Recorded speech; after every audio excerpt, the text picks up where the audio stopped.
da Elisete Gama. Existem exercícios específicos para a dor de cabeça por bruxismo? Vamos lá, a Elisete Gama perguntou se existem exercícios específicos para a dor de cabeça fruto do bruxismo. Sim, existe. O bruxismo, o que ele é?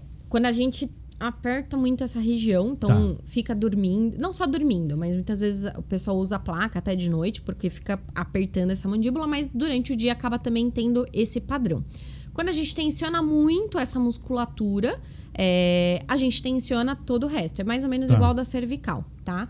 Primeira coisa que a gente tem que analisar como que tá a tua postura.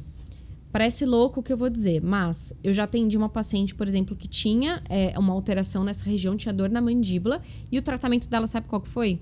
Estabilizar o quadril dela. Olha. Estabilizar a coluna.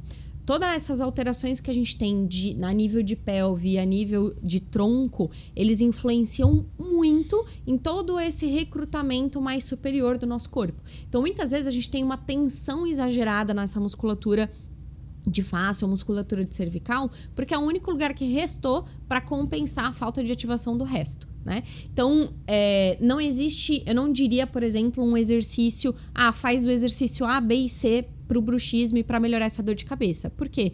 Pode variar muito. Então, a causa ela pode ser muito diferente de pessoa para pessoa. Então, eu tive uma paciente que, por exemplo, eu tratei quadril. Uma outra paciente, eu tratei um sistema sensorial. A outra paciente, talvez, trabalhe mais essa região escapular. Então, o que é o ideal? Sempre procurar um tratamento adequado para que a gente faça uma avaliação biomecânica, para que a gente entenda como esse corpo se movimentando e aí sim fazer todo o ajuste postural, colocar quem não está trabalhando para trabalhar e aí, por consequência, aliviar essa tensão dessa região cervical e de rosto. Dentro disso que você está falando, então, o tratamento para dor crônica, quando a pessoa chega, você faz o quê em primeiro? É uma avaliação, né? Como é que é essa avaliação, mais ou menos? Você tenta descobrir o quê? Como é que é? Dura quanto tempo? É 10 minutinhos?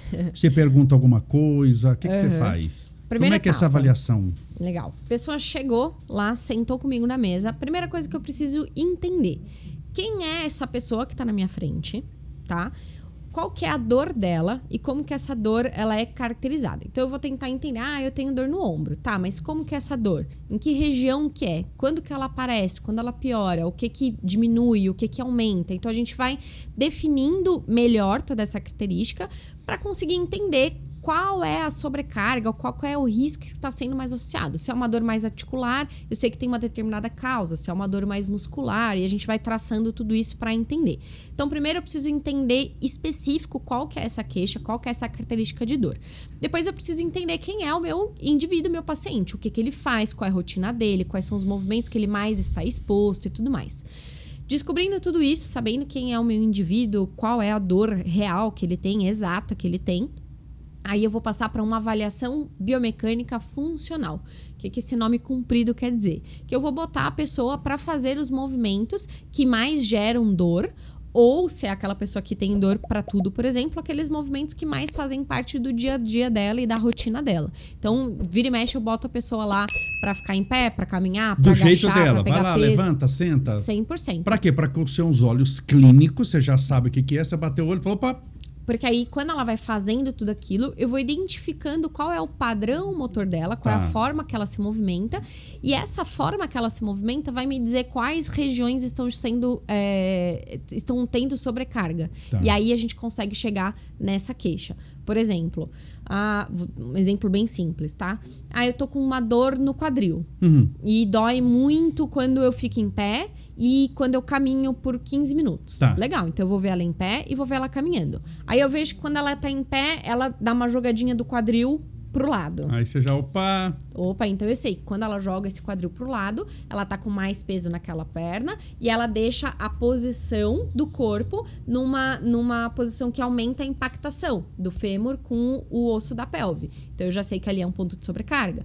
Eu vejo ela caminhando e ela fica lá com aquela queda bem grandona de pelve, ou faz aquela caminhada que tem aquele passo de modelo, né, que é um pé na frente do outro.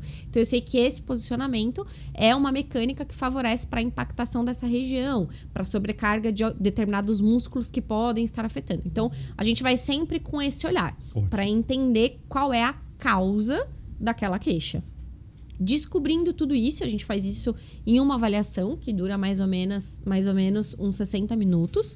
Então, a pessoa vem, a gente conversa, a gente filma, eu boto esse filme num computador para a gente analisar juntas. Então, eu vou mostrando todo o movimento, tudo que vai acontecendo, porque essa parte também é importante, porque quem anda torto, quem tá errado, não sabe. Não. Acha que tá pleno, que tá reto, que tá tudo certinho. Aí eu ando...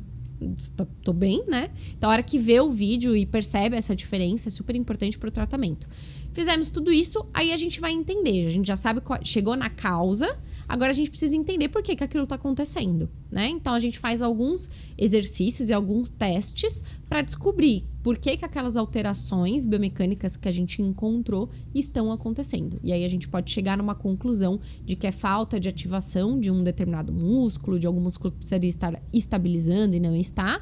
Ou às vezes a gente chega na conclusão de que é uma falha antes do recrutamento muscular, que é uma falha de uma integração sensorial. Aí a gente já vai para uma parte mais de planejamento motor e tudo mais. Mas tudo isso a gente chega à conclusão nessa primeira sessão. E aí nas próximas sessões a gente trabalha para corrigir tudo isso que a gente viu.